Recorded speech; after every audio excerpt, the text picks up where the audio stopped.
Welcome to this Vega masterclass in science. There's perhaps only one person in the world who can speak authoritatively on the flight of birds and aeroplanes, and that's John Maynard Smith.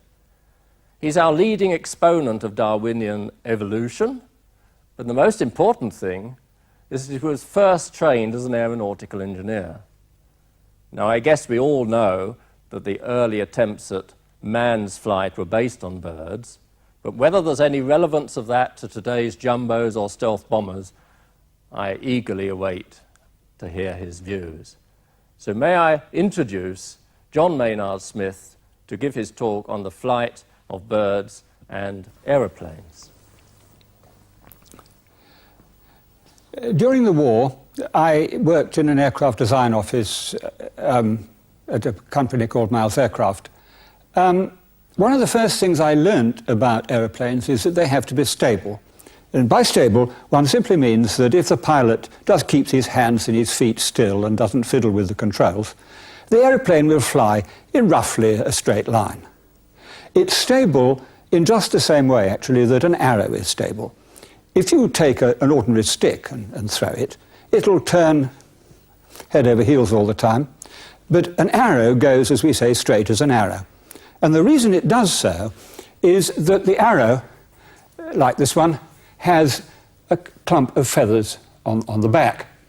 And the effect of that is, if you imagine my arm as being the arrow, and this is the point of the arrow, and these are the feathers at the back, if it sort of veers off course a bit, the wind blows, brings it back on again. If it veers off course that way, the wind blows and brings it up straight again. So the feathers, in effect, stabilize the arrow.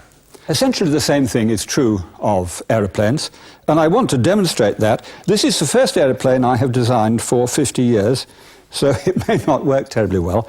But as you'll see, aeroplanes, as you know anyway, have a tailplane and they have a fin. And given a tailplane and a fin, they may, with a bit of luck, fly. And I'm going to find out whether this one does. See?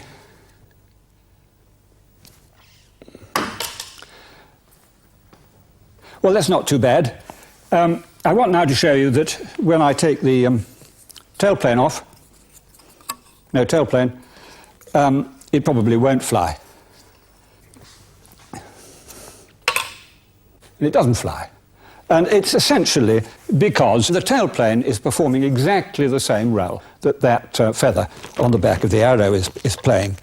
Now, I remember, this is going back to 42, 43 or so, thinking that there were circumstances in which it might be a very good idea to have an aeroplane that wasn't stable. The trouble about a stable aeroplane is it doesn't turn around corners very quickly. It takes a long time to get it to change course.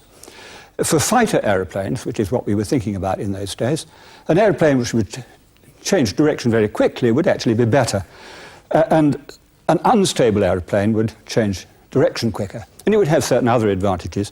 So I remember thinking, could one make an unstable aeroplane? Well, that's no problem. The problem is the pilot couldn't fly it. He'd be dead long before he'd learnt. So there was a problem. And I thought, well, maybe we could design an automatic pilot that would actually control an unstable aeroplane. The idea would be that you'd have some kind of sensor, some sort of sense organ in the aeroplane. A gyroscope might be the thing.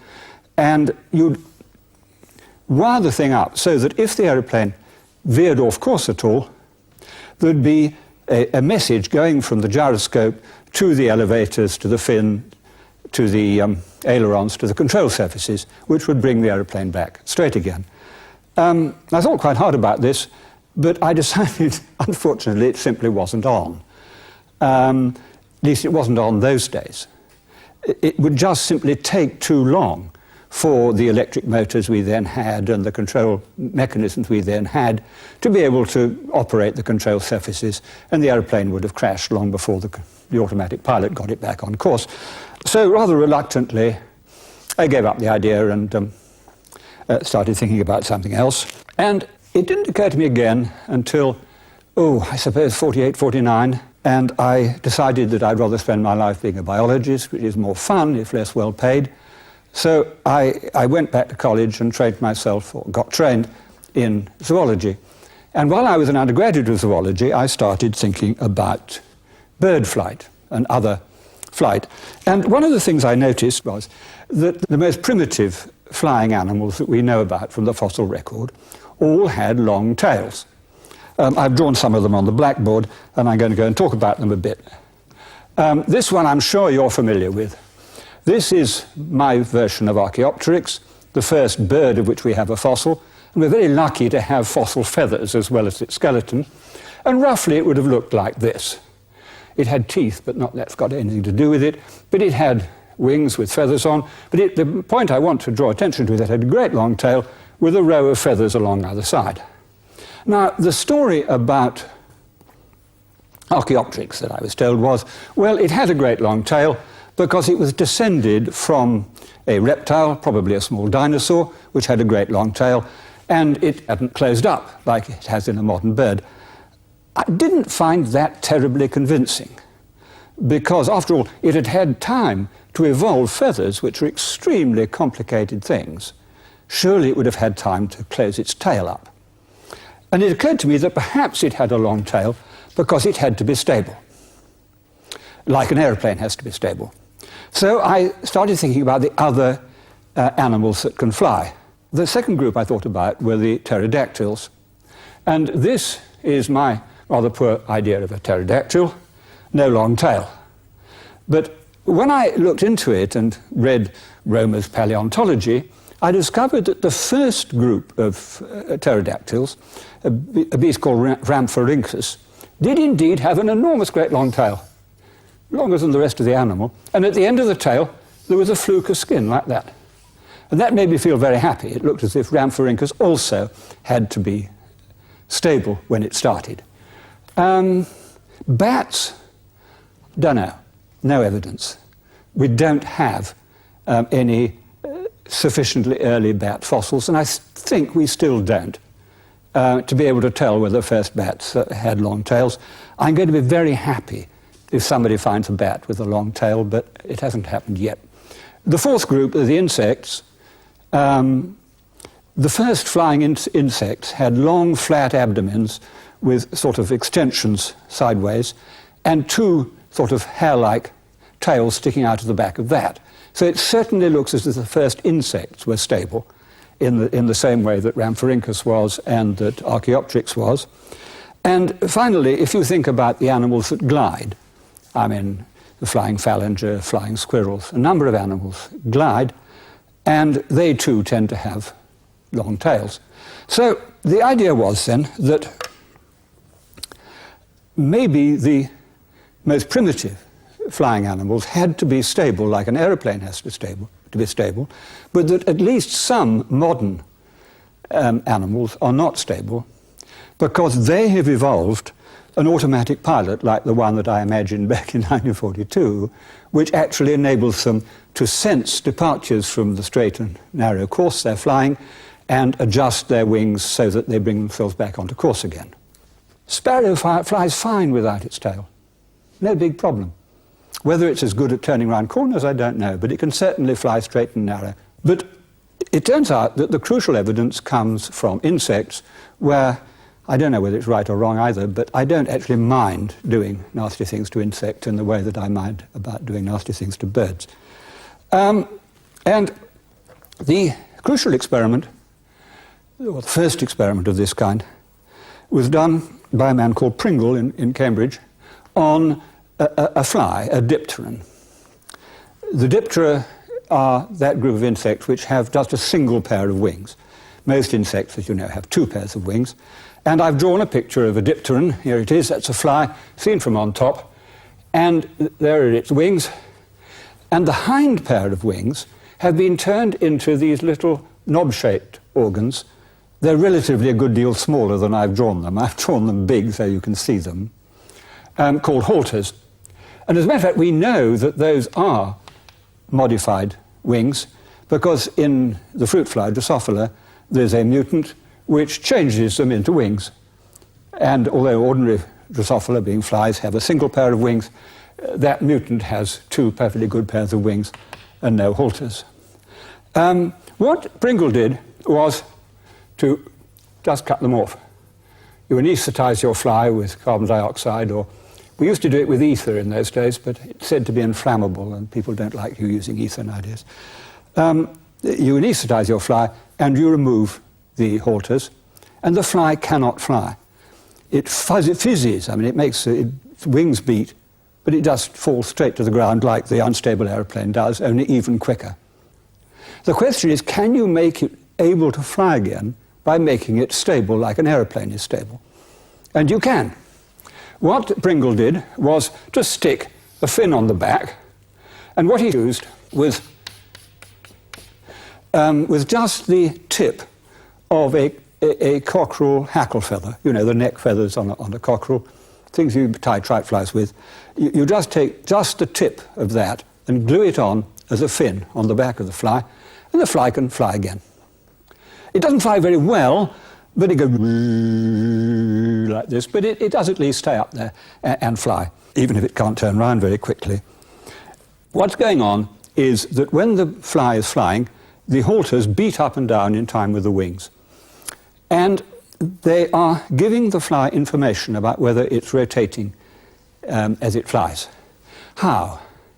Well, the way that an engineer would do it would be to make a gyroscope. This is a reciprocating gyroscope. It tells the fly by stressing the cuticle at the base of the halter, look, you're not going straight. And there are nerves leading from there to first of all to the ganglion and the thorax, and then to the wings, telling the wings to twist and bring it back onto course again. So it's got precisely the kind of automatic pilot that I dreamed of in 1942 or so, but it works because it works much more quickly. Well, as young scientists do, I wrote it up as a paper, and I submitted it to a journal known as Evolution. Seemed an appropriate journal to send it to. And they rejected it. And they rejected it on the grounds that the author clearly didn't know enough about aerodynamics. Now, this did slightly annoy me. If they had rejected it on the grounds that I didn't know anything about animals, I wouldn't have minded so much, because it was probably true. But, you know, test pilots have been trusting their lives to the fact that I knew some aerodynamics for a number of years. I felt a bit cross. However, I did in the end get it published, and in fact, here it is. It's my first scientific paper. And it's dated 1952. So, you know, you can publish anything if you try. I want now to get you to ask me questions. Don't feel you have to confine yourself to the stability in flight. I mean, ask me anything you like about flight, and I probably won't know the answer, but feel free to ask me. And indeed, if you want to ask me anything about animal locomotion, I'll have a stab at it. But again, I may not know the answer, but you won't mind that. Who wants to ask the first question? Right, yeah. Is the angle of the wings crucial? You know, you said you can either have a straight, originally it was straight, and then with the flow it has two. Yeah. Is that crucial? Yeah. If you want to make a toy aeroplane that flies, there are only two things you have to know. One is you want to put a bit of weight on the front, and that, what do they call it, blue tack. The other thing, I don't know whether you can see, I'll hold it up to the camera, they may be able to see, the wing and the tailplane are stuck on at slightly different angles. The wing is pointing upwards at the front relative to the tailplane. That has to be true for a stable aeroplane. And if you don't believe me, work it out. Exercise for the reader. It would take me rather long to explain it. One of the reasons why it would be a great idea to be unstable is that actually then you'd stick the tail down like that. And that would make you able to fly slower and land more slowly. And that's the other advantage of being unstable. And indeed, if you look at a bird landing, it's another reason why I believe birds are unstable. If you look at a bird landing, it opens its tail and lowers it. And that enables it to land real slow. A big bird, I mean, anything like a crow or a vulture or something. I was interested to hear what you're saying about the tail as a precursor to being able to fly. And that's something that selection would sort of opportunistically work on, and it might evolve from that. But I was wondering what other sort of precursors there are to being able to fly, apart from a tail, perhaps. My main teacher was a man called J.B.S. Haldane, who was a very famous geneticist. His wife, Helen Spurway, taught me as much as he did, I think. And she had the following really very interesting idea about what might have preceded flight. And she pointed out that if you're an insect or a small mammal and you're resting, let's say, on the trunk of a tree, you're visible to predators even if you're the same colour as the trunk of the tree because you throw a shadow. And if you want to camouflage an animal sitting on the branch, you have to flatten it. If you flatten it, it doesn't throw a shadow, but of course, if you flatten it, then it can glide. Mm-hmm. And I'm pretty sure that all flight started as gliding flight. And only much later did it develop into flapping and powered flight. Of course, that wouldn't give you a long tail, that wouldn't give you stability, but it might give you lift. Right. And initially, probably it was just enough that, you know, if you fell, you didn't break your neck. You know, you just came down a bit slower. Why do you suppose that it is that mammals have shied away from the idea of flight? Well, I don't know they've shied away from it, but the birds and the insects, but let's talk about birds first of all, made an absolutely crucial invention, the feather. The feather is not only a flat surface which will provide lift, but it's stiff. And because it's stiff, you can attach all the feathers to your arms. I mean, Archaeopteryx and all subsequent birds attach their flight feathers to their arms, and that leaves their legs free. And so they can use their legs when they're moving on the ground, hopping about, or when they're perching on a tree, or even when they're swimming like a duck. You know, they can use their legs for one kind of locomotion and their wings for another. The pterosaurs, their flight surface wasn't stiff, and so they had to suspend it, as I've shown it here, between their arm, which is along here, and their legs, which are here. And the surface is stretched between the two, and bats are the same.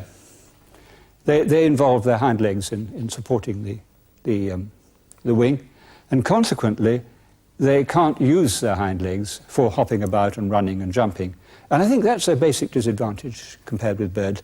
Insects, of course, don't have that problem because they're arthropods, that is to say they have a stiff external skeleton, so they have no problem about making stiff wings and keeping their legs free for running about. So I think it's crucially that mammals can't both fly and hop.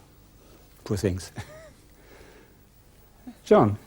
Well, if you look at the whole range of birds and the different flights, and if you look at the whole range of aeroplanes and their different flights, there's such a wide range of both, I get the impression that flight actually is a rather easy thing.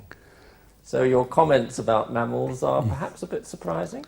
Well, I agree with you that flight is relatively easy. It's quite interesting if you think about evolution, you'd like to know whether something is easy to evolve or real hard. Ask, has it happened once, or twice, or 4 times as powered flight has, or many, many, many times, like eyes have? I mean, eyes must be very easy. They keep evolving. Lots of different organisms have eyes. Clearly a pushover to make an eye. Well, relatively. Flight, not too bad. What is really hard? Sex. Proper sex with males and females and meiosis and fusion. Evolved just once. Hard thing to do, apparently. So I agree with you. I think flight is fairly easy. But it is striking that of the 3 vertebrate groups that have learnt to fly, only one invented feathers, and therefore only one really made a big success of it. The other 2, the pterosaurs and the bats, never invented feathers. And if you look at a feather under the microscope, it's a pretty ingenious piece of machinery. It's perhaps not surprising we didn't invent it too often. How do I know that feathers evolved only once? Well, of course, I don't know. I think it's overwhelmingly likely that feathers evolved once and that all birds are, we say rather pompously in the trade, monophyletic. That is to say, all birds are descended from a single common ancestor who was already beginning to fly. So I think bird flight is a single event. That's my strong guess. Yeah? Why do you think penguins can't fly? Well, they're doing fine. But again, it's this problem that you can't, it's difficult to use the same organ for 2 things. They've opted for using their wings for, if you like, flying underwater. And if you see a penguin underwater, it's making very similar movements to what a flying bird makes. It's swimming through the water.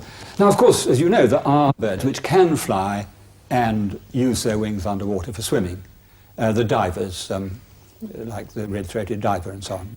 But certainly some birds do fly with their wing, fly in the air and underwater. But if you've seen a diver flying, they're not good at it. It's a kind of way of getting from A to B in a hurry, but it's not like watching a vulture or an albatross or a flycatcher flying. They're real bad at it. Yeah. Would you comment on the old saw, which seems to be generally accepted that a bumblebee is actually aerodynamically incapable of flying? Yes, I'm glad you asked that question. The reason people thought that was that they applied the aerodynamic theory that applies to a rotating propeller, or the disc of a helicopter, to the beating of a bee's wings. And they used that to calculate how much air the bee could get hold of and chuck down. You understand, in order to fly, you've got to produce some lift. And in order to produce lift, what you do is you get hold of as much air as you can and chuck it down. And Newton's first law tells us that action and reaction are equal and opposite. If you push the air down, it pushes you up. And then if you do the sums, it turns out the bee is having to have more horsepower, if you like, than you'd expect a bee to have. What I and a young colleague of a fellow undergraduate of mine, Mike Davis, did was to measure the airflow round, the velocity and direction of the airflow round a flying insect. We did it with flies, not with bumblebees, but the principle is the same. We etherized them, we glued a pin, the head of a pin, to their thorax, and when they come around from the ether, they start flying. They're dead thick. They just sit there flying for hours. And you can then fill the air with fluff, and you can photograph it with a flash bulb, and you can measure the direction and velocity of the airflow around the flying insect. And that's what we did.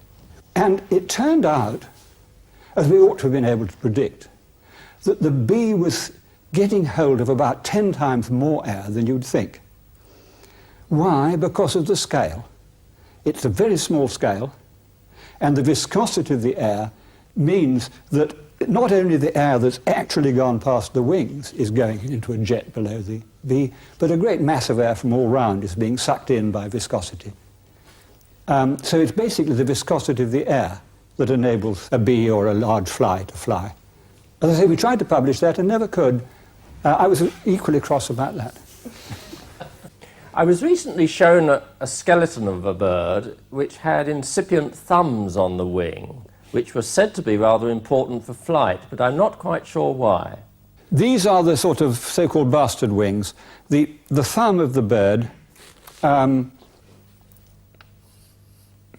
there's its thumb, and the thumb has some little feathers on it, and it works aerodynamically like a slot.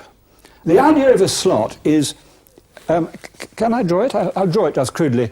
Here's the wing in cross-section, right? And the slot is like that. And what it does is it keeps the air flowing smoothly over the top surface of the wing. It prevents the wing what we call stalling. And it therefore enables the wing to generate more lift, and therefore enables the aeroplane to fly slower. And you only open them when you're flying very slowly. You keep them shut when you're going fast, if you're an aeroplane pilot. The birds do the same. They have this little open-shut device on the front of the wing which prevents them stalling. You said that, as far as you're concerned, all birds originated from the same source.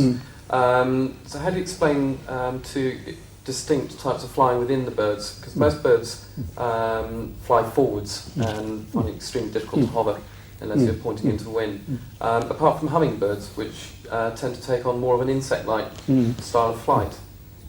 So how does that relate to the single progenitor? Let's use this as a wing. If you're going to hover, you have to sweep your wing along like that, then you have to turn it on its back and sweep it like that, and like that, and like that, and like that, and like that, like that. And that's what a flying insect does when hovering. And it's effectively what a kestrel or one of these hovering birds do. And it's what if you get a very slowed down picture of a hummingbird flying, it too is twisting its wing. Yeah, hummingbirds do, but kestrels definitely do not. Well, kestrel open they turn their feathers on the back. And they have to point themselves into wind. They can't hover in still air conditions. Not in still air. And they're twisting their individual feathers to get they're still lifting on the upstroke. And in fact, most birds with very separated primary feathers are actually getting a lift not only while the wing is coming down, but also when the wing is coming up, they get a lift. And I think that the hummingbird, I don't know any intermediates between the hummingbird and their ancestors. Whether we have any, I don't know. But I think they're basically twisting the whole wing. Kestrel are really doing very much what a pigeon does, only sort of a bit better, you know. But it's an extreme version of what a bird like a pigeon is doing. Yeah. What is the aerodynamic design responsible for enabling certain birds to fly at greater distances and greater heights than other birds?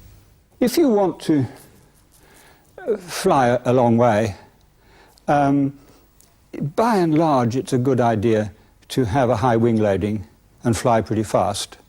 A high wing loading means a relatively small wing compared with your weight, and fly fast. And there isn't as much work as there should be, actually, on what I call the comparative aerodynamics of birds.